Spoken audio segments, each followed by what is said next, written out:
Bien, vamos empezando con Cris Alonso, ya que vamos un poco tarde para que no nos vuelva a pasar lo mismo con el café.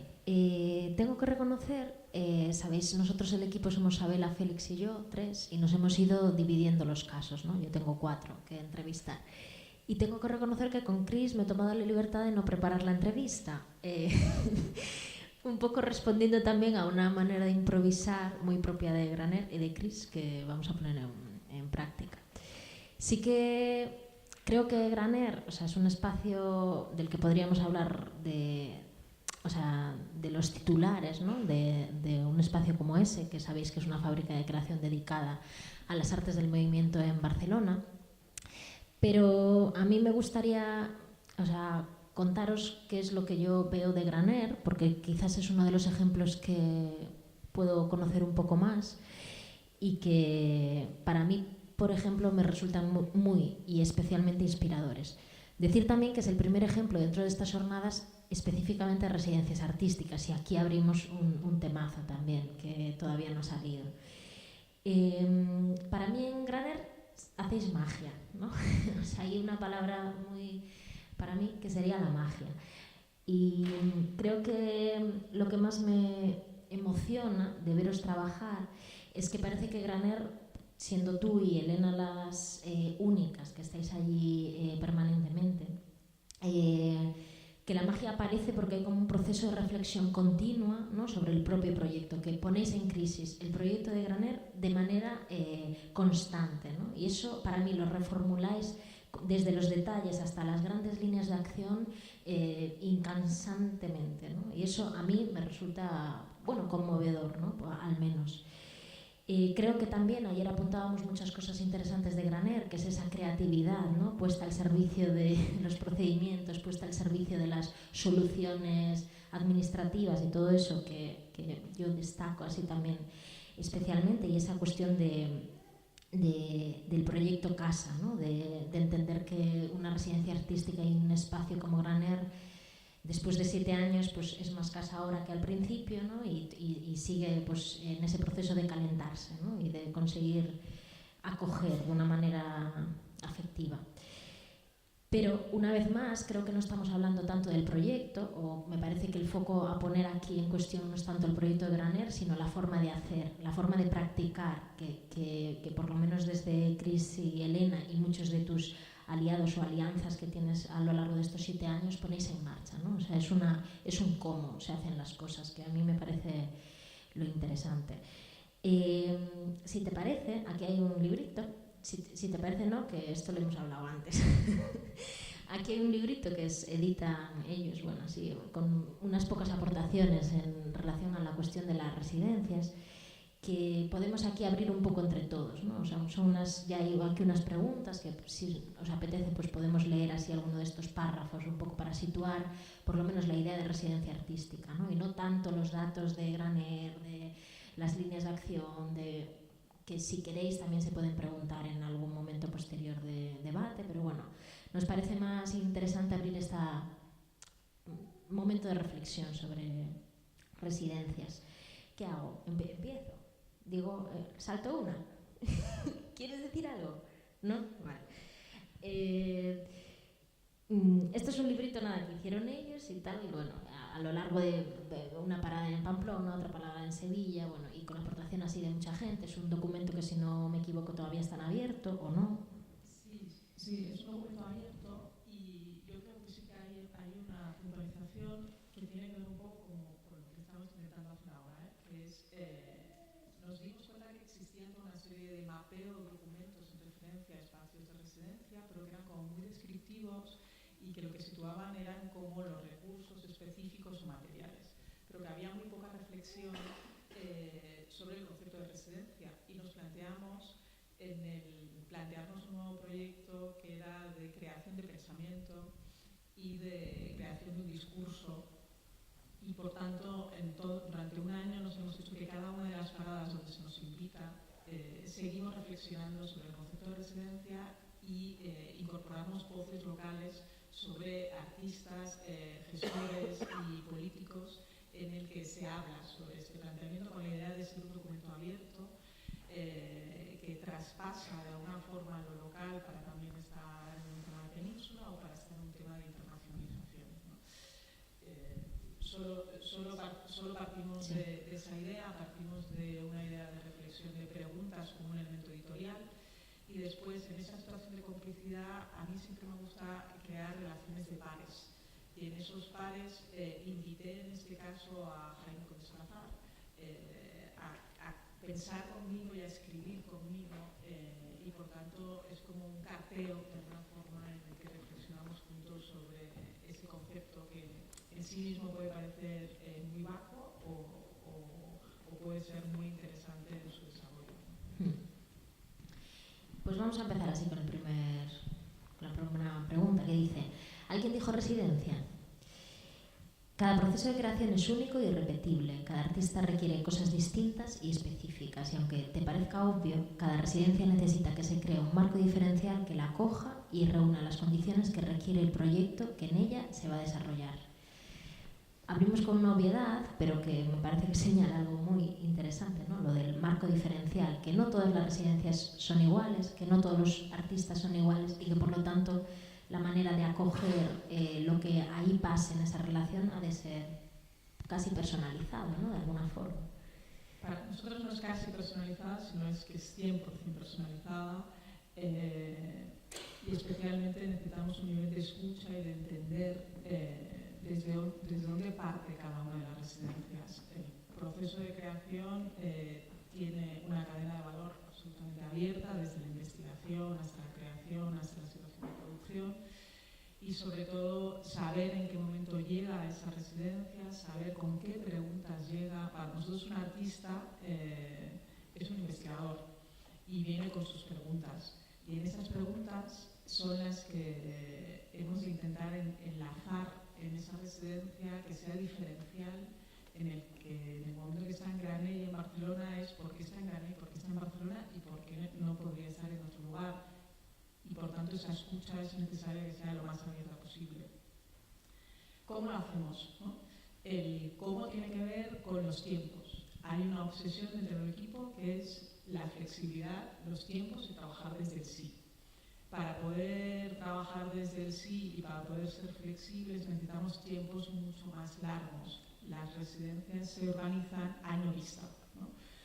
Eso permite, vía convocatoria abierta, que tengamos, por un lado, unos proyectos de unos artistas que entran por una convocatoria, que entran por un proyecto, pero a quien acompañamos no es a la obra producto, sino es al artista y a su desarrollo. Con lo cual, el acceso a la entrada es el proyecto, pero es a su universo a quien acompañamos. Y pasa a ser esa residencia un recurso para el propio artista.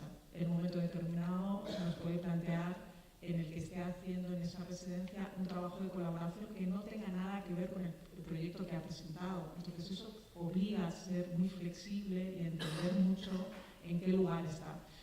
¿Cómo seguimos haciéndolo? El hecho de que tú trabajas año vista te permite tener unas entrevistas personales vía Skype, vía personalizadas en el momento que lo podemos hacer, para saber en qué momento se llega y cómo se llega, ¿no?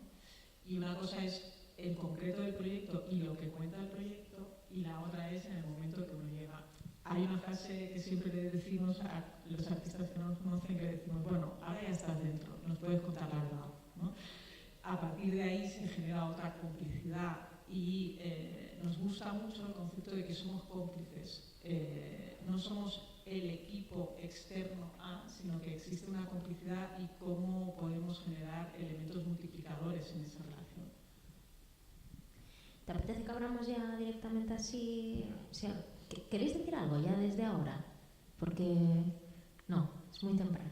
También podríamos hacer una conversación. Sí, es decir, que puede ser conversado este momento, ¿vale? No hay que esperar al final. ¿Alguien dijo residencia? Era la primera pregunta. Vamos a pasar a otra. ¿Cómo poder atender algo que quizás no tiene todavía una forma suficientemente clara como para ser comunicada y tratada fácilmente, pero que necesita recursos y sostén para llegar a buen fin? ¿Le apetece a alguien leer un trocito? ¿Sí? ¿Sí? Sí, leerlo. Vale. el micro, el otro creo que está por ahí.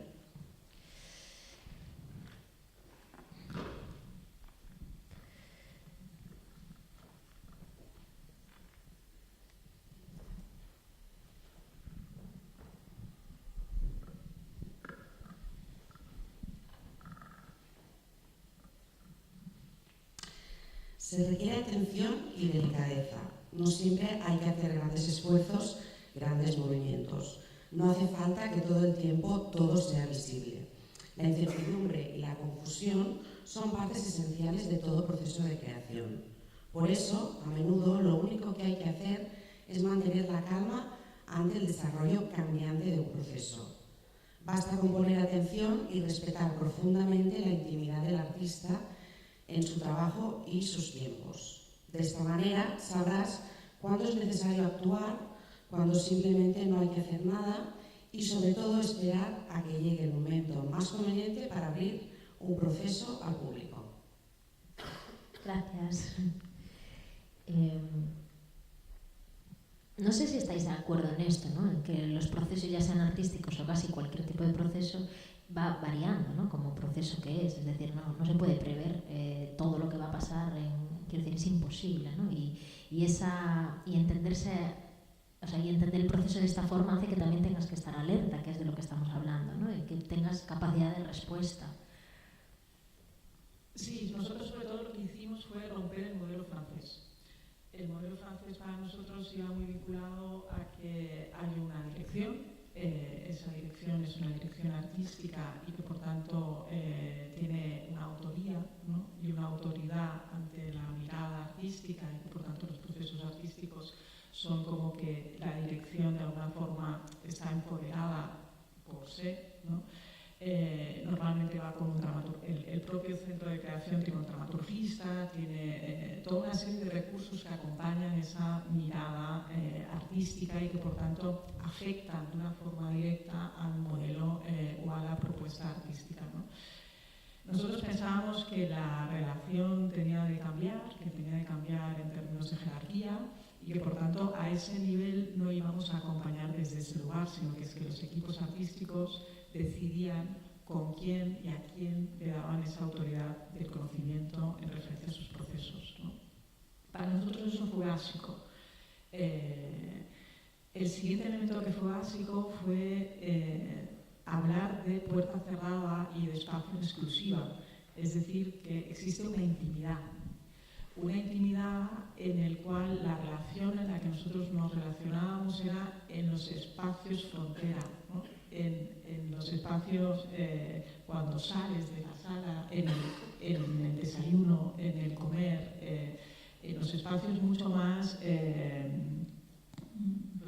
fronterizos, ¿no? Aquellos espacios que no son los formales, no es en una reunión, no es en una abertura, sino en el estar muy atento, en ese el compartir del día a día, ¿no? Y eso también transformó totalmente la arquitectura del despacho, es decir, el despacho donde estaba previsto que fuera el despacho del equipo de gestión era justo en una situación en la que no tenías esa mirada de ver salir, de acceder. Nuestro despacho siempre está abierto, es acristalado, con lo cual hay una rotura constante de tu dinámica de trabajo, no hay una cita, no hay un permiso, sino que el artista se toma de alguna forma ese permiso constante, ¿no?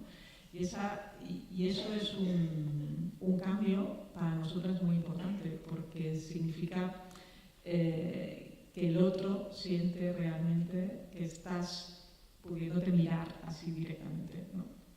El siguiente elemento que nos pareció como esencial era no confundir los procesos con retorno social o el retorno a territorial, a la proximidad. Pensamos que quien tenía que tener un plan y organizar un programa era la institución. Es la institución que tiene la responsabilidad de asumir un programa de vínculo territorial y es el artista quien transita, pero quien sostiene es la institución y por tanto los programas los movemos nosotros a partir de los artistas que circulan, ¿no?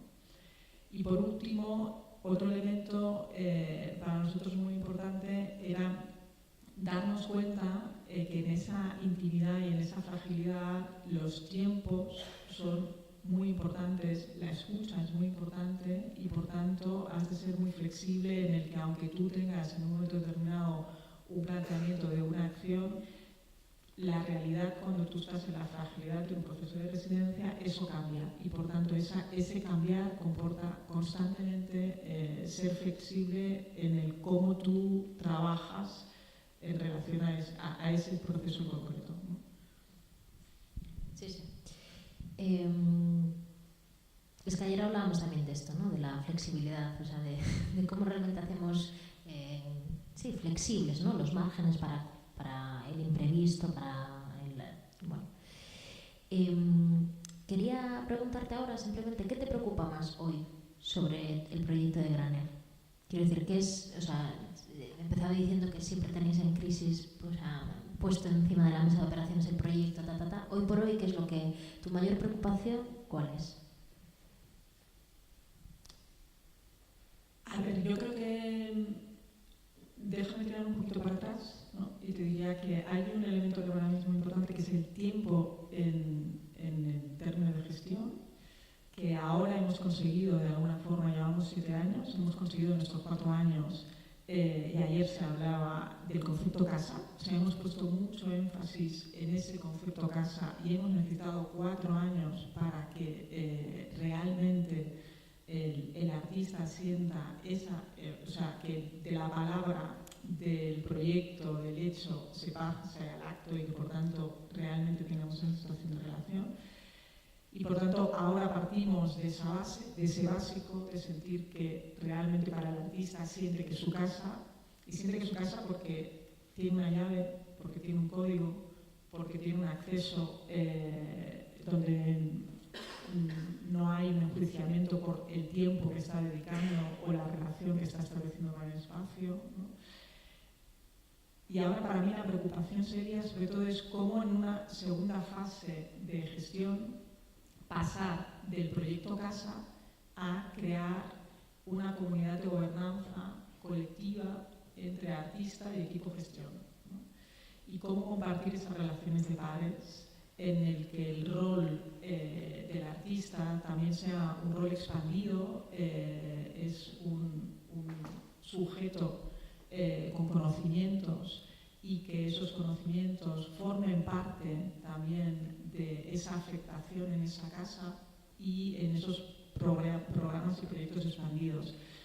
Es decir, cómo invitamos a los artistas a formar parte de las instituciones, no sencillamente a ocuparlas.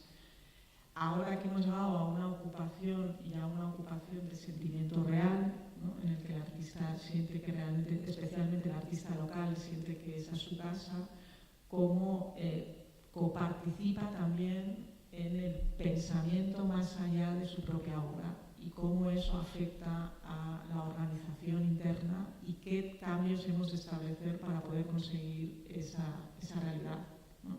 En el que no se te sienta siempre que es un otro quien te invita o que a la quien le has de entregar un proyecto, sino cómo conformamos parte, ¿no? Yo creo que, o sea, en esa línea sí que Graner lleva haciendo todos, o sea, importantes esfuerzos, ¿no? O sea, de realmente co-construcción, si no me equivoco. Quiero decir, abrís muchas veces, cuando tenéis un objetivo claro, creo que tenéis muchas experiencias en las que realmente habéis abierto por completo el proceso de construcción, ¿no?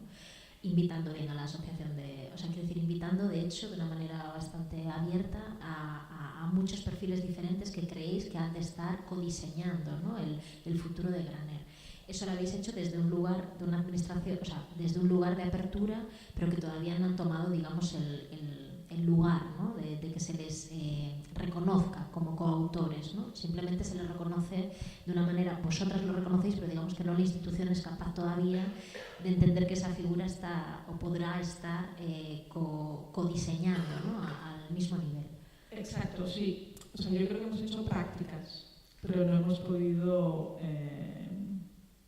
subrayar la escritura, ¿no? O darlo por hecho, que es una forma de hacer, para entendernos, ¿no? O sea, De la misma manera que estamos planteando que el derecho a la cultura es algo que debemos de dar un paso más adelante y tenerlo asumido, y que intentemos acortar entre la acción artística y la producción y el consumo, ¿no?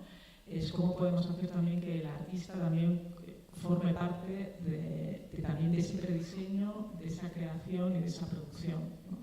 Sí que hemos hecho ejercicios en el que cada proyecto que nosotros empezamos a abrir como ventanas de contenido, nos planteamos que sean proyectos a 3 años, o sea, no abrimos ningún proyecto que no tenga un mínimo de recorrido de 3 años, es como una obsesión en el hacer, que esos proyectos a 3 años tengan la complicidad política y pública en términos no sencillamente de presupuestos, sino de alianza y de seguimiento y de pensar juntos, y en el no cambiar la hoja de ruta en esos 3 años hasta darnos de alguna forma en el que los proyectos sí que sentimos que los proyectos han de tener un principio y un final, pero tenemos un poco el efecto demasiado rápido en el que yo le llamo efecto champiñón, ¿no? Es como haces una acción, la valoras, sea positiva o negativa, si es negativa te la cargas, ¿no? Y empiezas una nueva. Es como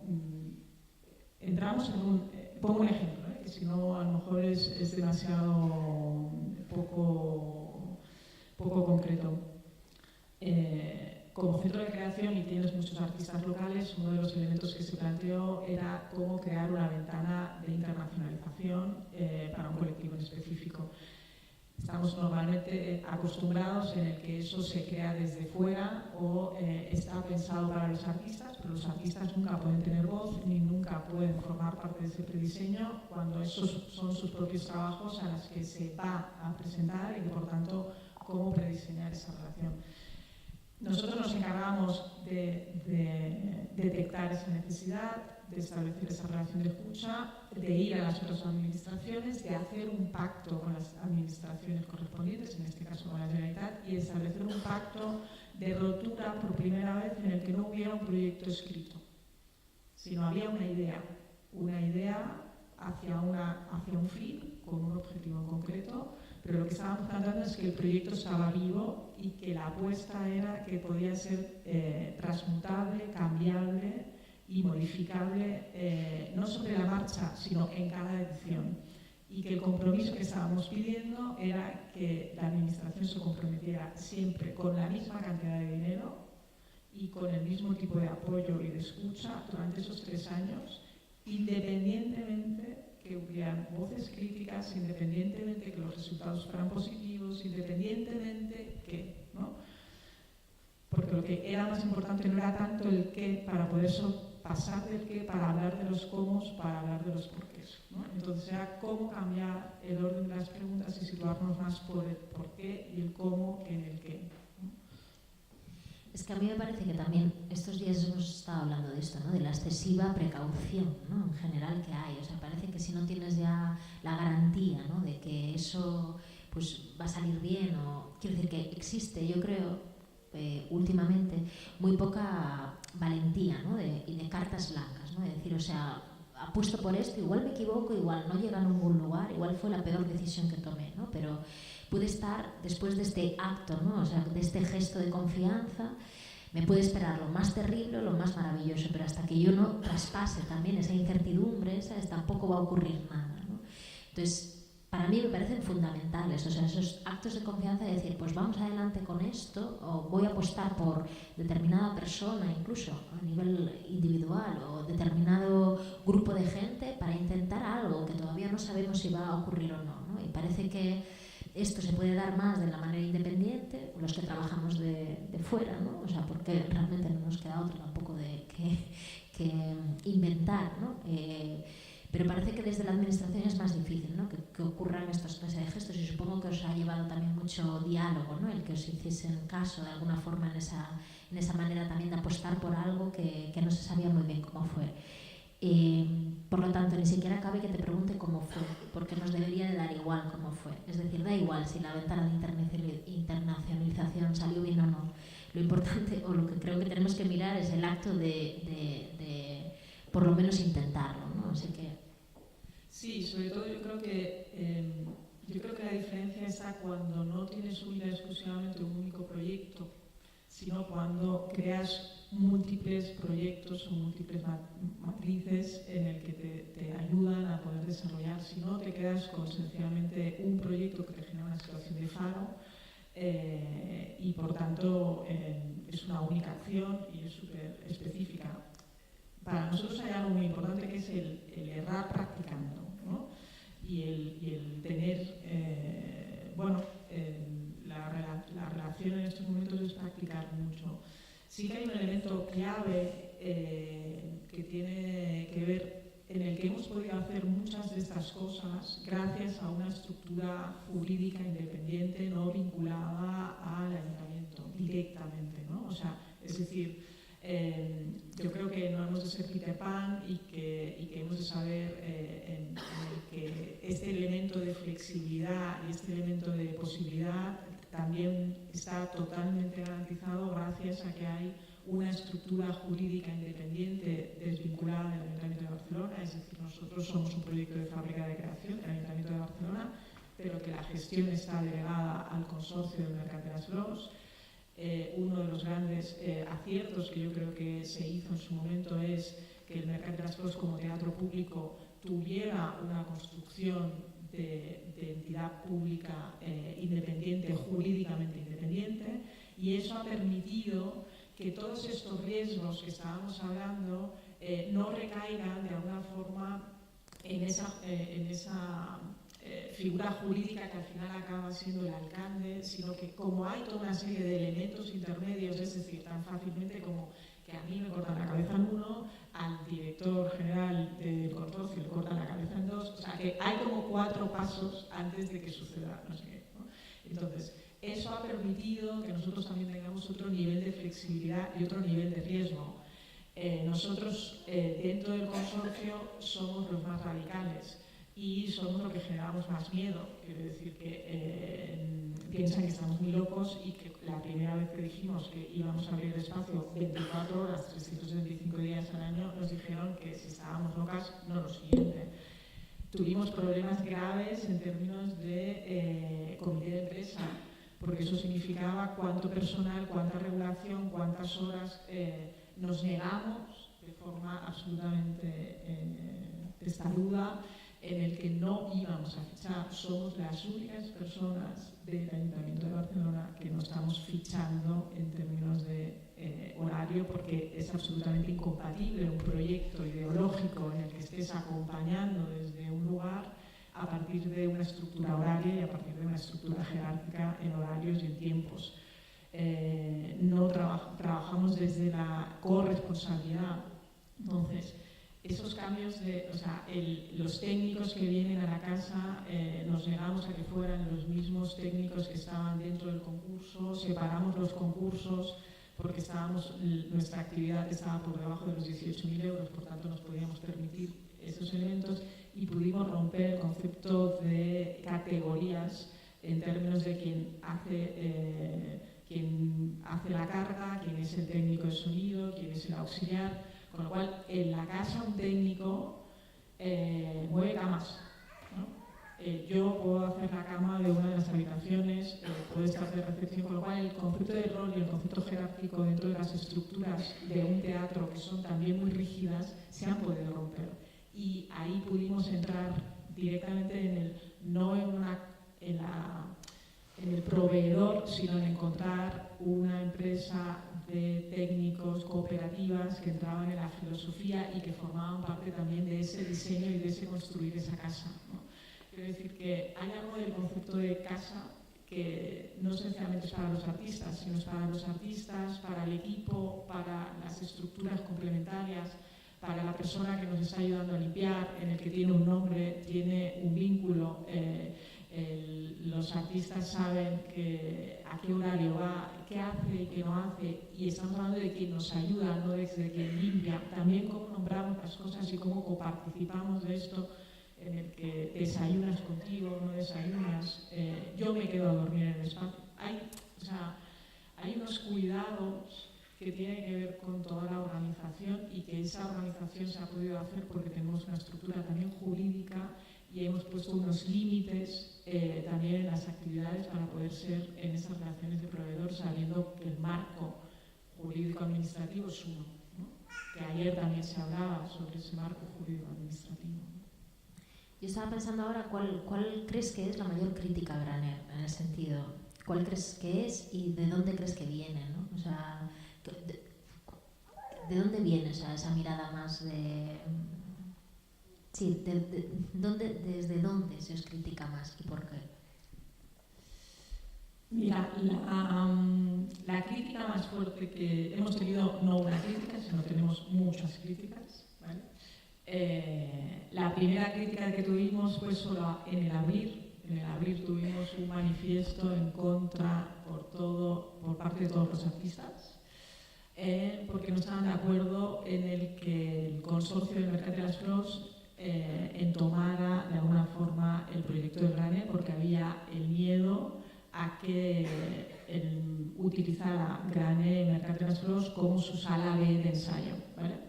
Eso era una gran preocupación. La crítica que tenemos, y esa se deshizo, ¿no? Pudimos parar ese manifiesto, y ahí sí que tiene que ver con las personas, porque yo venía del sector independiente, porque yo venía de un espacio autogestionado y porque pudimos de alguna forma entrar en una relación de igual en esa negociación de decir, podemos ir a la guerra cuando queramos, pero ¿qué tal si empezamos primero a dejar que el espacio respire y después podamos seguir pensando si entramos un manifiesto en contra o si lo hacemos al revés, ¿no? La siguiente crítica que hemos tenido es que hemos sido demasiado proactivos, ¿no? Y por tanto nos hemos cargado una figura que es la figura del manager o del distribuidor, ¿no? En esa relación, ese Graner que ha formado parte de muchos espacios, ¿no? Y que se ha querido corresponsabilizar como espacio de creación en la investigación y creación, pero también en la visibilización como corresponsables, nos hizo hacer relaciones con todos los festivales de Cataluña, especialmente, tanto micro como macro, y crear alianzas muy fuertes sobre el propio territorio. Y eso ha hecho que el nombre de Graner suene mucho, ¿no? Y entonces era como estáis coxando de alguna manera las pocas puertas que hay, ¿no? La siguiente crítica que hemos tenido era que como espacio público que dábamos voz única y exclusivamente a una tipología o a una forma de hacer de un tipo de artistas en concreto, ¿no? Eso hay una parte que es cierta y otra parte que no es cierta. Quiero decir que los números o las realidades o las estadísticas muestran una realidad de equilibrio muy fuerte, pero sí que es cierto que Graner decidió hacer un festival, ¿no? Un festival que es el Festival Salmo, y que ese sí que ha marcado de una forma una curaduría y una forma de hacer muy específica, y eso ha tenido una visibilidad y una singularidad muy concreta. Porque una de las cosas que nos planteamos era qué festival necesitaba la ciudad, si nosotros teníamos que dar respuesta como festival a la ciudad o dar respuesta a un espacio en concreto que estaba dependiendo ese festival, que era quien lo organizaba, que era el Graner. Con lo cual es un festival que sobre todo da voz a los artistas residentes de Graner y por tanto ha dado voz también a una tipología de artista que era la que estaba más desamparada dentro del contexto local. Con lo cual ahora la gente de danza se siente más desplazada que la gente de las artes vivas, ¿no? El argumento es que nosotros nunca nos hemos inventado ni hemos creado los artistas son los artistas que hay y el contexto es el que hay. Sí que es cierto que la ciudad de Barcelona tiene un volumen de artista muy alto, quiero decir que estamos hablando de una comunidad de 450 artistas, que de esos 450 artistas nosotros hemos podido dar voz a unos 85 artistas artistas y que de esos 85 artistas hay como una familia, comunidad, que son entre 25 y 30, ¿no? Y que lógicamente cuando tú creas toda una serie de contenidos y creas toda una serie de contenedores, creas una altavoz y creas una convocatoria, pero hay una serie de artistas que se sienten más interpelados que otros, ¿no? Yo creo que hay un tema que nos cuesta aún mucho, que es la interdependencia entre los equipamientos de una misma ciudad. Es decir, que aún no generamos un ecosistema entre todos los espacios y que por tanto no generamos una política más estrategia de saber quién está cubriendo con qué, y ese cubrir con qué sumado a otros equipamientos, Caldera, La Poderosa, Lunarte, etcétera, generan un ecosistema colectivo que es igual de interesante. El problema es que se generan acentos, ¿no? Entonces, cuando tú generas mucha visibilidad, bueno, pues es como, a mí también me toca estar en Graner y decir, ya, pues estás estupendamente en Lunarte, estás estupendamente en Caldera, no es que no estés atendido o que no estés acogido, sino es como un poco el romper en ese... a mí también me toca porque es un espacio público, ¿no? ¿Queréis preguntar algo? ¿No? Pregunto alguna cosilla más así casi para cerrar. Si queréis, pues le seguimos haciendo alguna pregunta, Cris. Bueno, tengo dos. O sea, una es esa figura que tú dijiste en un inicio de Graner, que por determinadas dotes de mediación lograste mediar en un conflicto, ¿no? Que se podía producir y que, bueno, para mí esa figura de la mediación, ¿sabes? Me parece fundamental, ¿no? Que ayer hablábamos de si esa figura de mediación es la intermediaria o no, o sea, si es un paso en medio que has de pasar o si realmente lo que hace es acercar a unos y a otros, ¿no? Y a mí realmente me interesa mucho esa figura que pone en relación y que traduce de alguna forma. O sea, que realmente hace un ejercicio de traducción entre diferentes necesidades o tipos de discurso incluso, ¿no? Eso es una pregunta que me gustaría hacerte. ¿Cómo tú ves vuestra figura en Graner? O sea, entiendo que, la ves así, como un conductor, ¿sabes? De posibles, es decir, te ves en el medio como intentando conducir posibilidades. Nosotros empezamos en el momento que empezamos, que estamos en el 2011, se hablaba mucho de dirección artística y en ese momento tuvimos mucha crítica porque una de las cosas que se decían era que no teníamos curaduría, ¿no? Y que lo que no sabía hacer Cristina es tener un criterio, ¿no? Eso te lo comes y te lo comes, ¿no? Y para mí lo que hicimos fue anular el concepto de dirección de autoría, ¿no? Para pasar a una mediación artística, especialmente porque estábamos en un equipamiento público y ante esa relación de equipamiento público para mí no hay una única mirada, sino que yo tengo mi mirada y tengo mi estética y sobre todo lo que intento es cuidar mucho que mi mirada no sea única. Porque por mucho que pretenda ser múltiple, tengo unos gustos, tengo unas líneas, tengo unos pensamientos y por tanto eso sí que hemos intentado que sea muy multiplicador. Y eso en un principio sobre todo se dio como una imagen de no tengo una idea clara, no como un tema multiplicador de son muchas las posibles lenguajes en términos de danza, son muchas las posibles realidades artísticas, ¿no? Más allá de mis estéticas o mis intereses de metodologías artísticas, ¿no?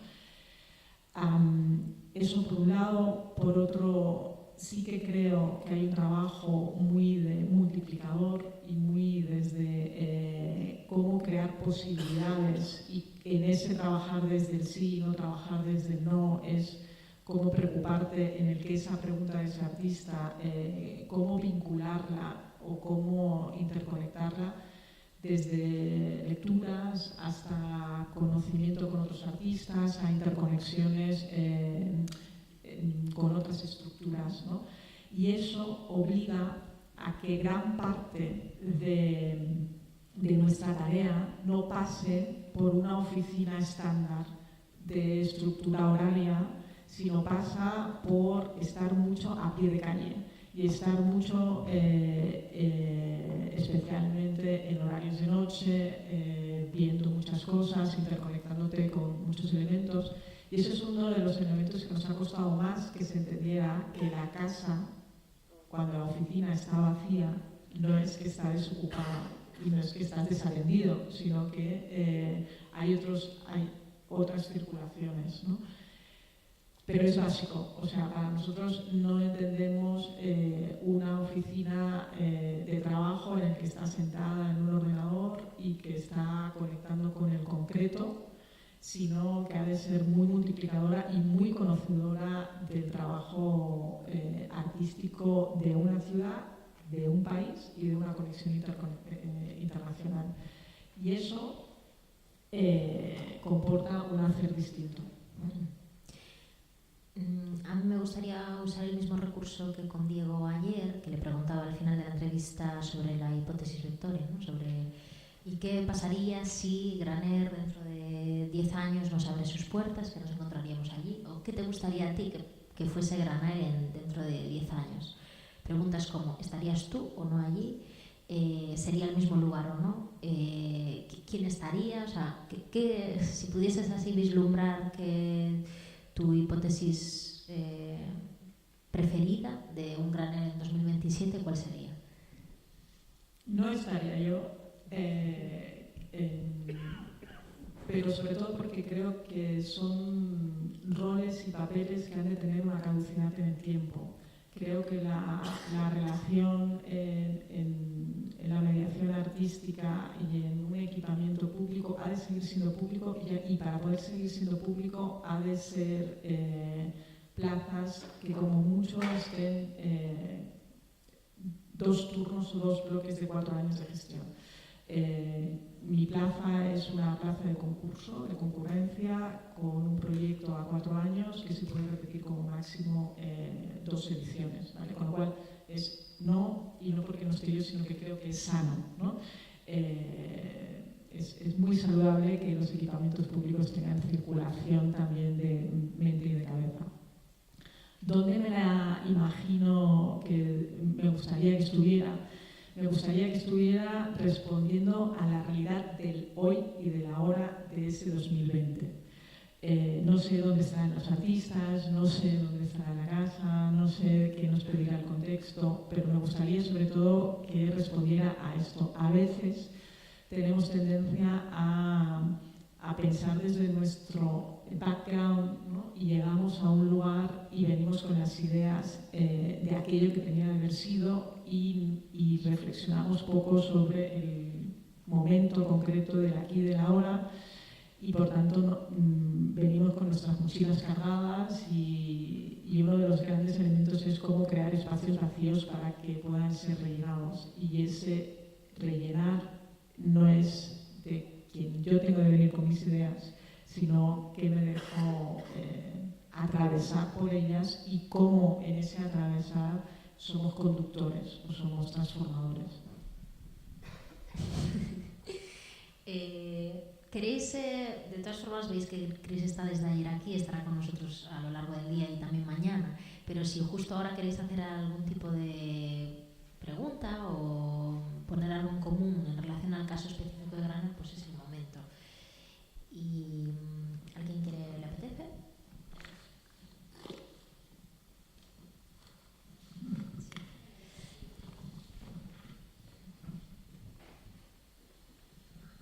Hola, Cris. A ver, antes has dicho que sois un equipo de 2 personas. Yo he visto una foto de Graner y es la hostia de grande. Es decir, no sé, es un edificio en el que dan vida a las personas que están allí haciendo las residencias, ¿no? No está abierto al público, entiendo. Y, pues bueno, saber si realmente vosotras dos cubrís esas 24 horas y luego saber también la administración con qué gastos corre del mantenimiento del edificio. Yo creo que nos ayuda mucho la estructura arquitectónica del edificio. Es un edificio, como bien dices, de 1000 metros cuadrados, que puede dar sensación de mucha amplitud y que es muy grande. pero es una casa a 4 vientos, pero tiene un único acceso, que es una puerta de acceso. Esa puerta de acceso todos los artistas tienen una llave y tienen un código. Cada artista tiene un código y yo llevo un móvil en el que sé cada código de qué artista es, y cuando se pone la alarma, que no la ponemos nosotros, sino la ponen los artistas, ¿vale? Si salta, sea qué artista ha saltado y sea, etc. ¿Vale? Esto ha dado sobre todo una imagen de autogestión, por un lado. Por otro lado, Elena y yo, sobre todo, lo que aseguramos es la acogida y la marcha de quien llega. El hecho de que los artistas están en exclusiva también genera una comunidad interna directamente, porque son 1000 metros cuadrados, pero son 4 espacios de trabajo. Al no trabajar en franjas horarias, te permite realmente saber perfectamente qué comunidad hay y te genera una comunidad de confianza, porque sabes con quién vas a dormir, con quién vas a comer y conoces las caras. Lo que nos aseguramos es que el artista, cuando llega, sepa con quién se encuentra y presentas esa relación. Hay hasta veces en el que nosotros no estamos que acoge el artista. Estamos hablando de que un artista está en general unas 3 semanas, entre 3 semanas y un mes de media. Los artistas locales están dentro de su proceso entre 3 y 4 veces. Eso significa que también podemos hacer un nivel de seguimiento del proceso de la obra muy distinto, y que generas lazos de relación y de confianza en el que el hecho de que tú estás las 24 horas y yo de golpe porrazo te digo, oye, que ya fulanito lo puedes atender 20 minutos, no te cuesta. Es decir, que tú también eres una relación mucho más flexible. Ese, yo creo que es por ahí. Hemos hecho trucos, al principio en esas 24 horas, etcétera, no sé qué, nos era igual cuando venía la gente, dónde venía, pero eso era una locura, porque venía la viernes a las 5 de la mañana, llegaba a San Domingo. Ahora intentamos articular en el que quien llega sea de lunes, ¿no? Es cierto que al principio había mucha presión porque la casa no se conocía, saltaban muchísimo las alarmas, hacíamos un montón de errores, pensamos que nunca llegaríamos a pensar que pudiéramos ser autogestionados a ese nivel, pero era como resistir un poco más. Era fácil poner, no, pues cambiamos el horario, no, se cierra a partir de una hora. Hay sistemas en el que hemos hecho de autocontrol que la calefacción se para sola a partir de una hora determinada porque la gente se dejaba la calefacción sin querer. Quiero decir que hay toda una serie de regulaciones que la tecnología lo permite y que son mucho más baratas y que encima permiten mucho más independencia. En términos de presupuesto, nosotros somos 100% público. El Ayuntamiento de Barcelona hace una aportación en estos momentos de 225.000 euros. Nosotros no recibimos dinero directamente ni de la Generalitat ni del Ministerio. A partir de ahí es dinero que conseguimos de otros proyectos, y empezamos en el 2011 con una gestión presupuestaria de 15.000 euros para actividad, y hoy estamos en unos 420.000 euros, una cosa así, ¿vale? La estructura de dónde va el dinero, el hecho de, en esas obsesiones que vosotros también hablabais, el 30%, una de las obsesiones para mí muy importante era que el equipo fuera muy autogestionado, muy pequeño, para poder realmente cambiar el orden de los actores, y que por tanto la actividad fuera la que se lleva absolutamente el tanto por ciento más elevado, ¿vale? El 30% es equipo artístico. Sí que es cierto que la relación con el Consorcio del Mercat de las Flors nos permite tener algunos elementos administrativos y jurídicos en el que no estamos hablando de esas dos personas, ¿vale? Y que son como estructuras administrativas de la Casa Gat, aunque nosotros llevamos toda la contabilidad, ¿vale? Quiero decir que toda la facturación, todo el seguimiento de facturación, toda la contabilidad, todas las aberturas administrativas de expedientes, abridas, OSIDES, las hacemos nosotras, ¿vale?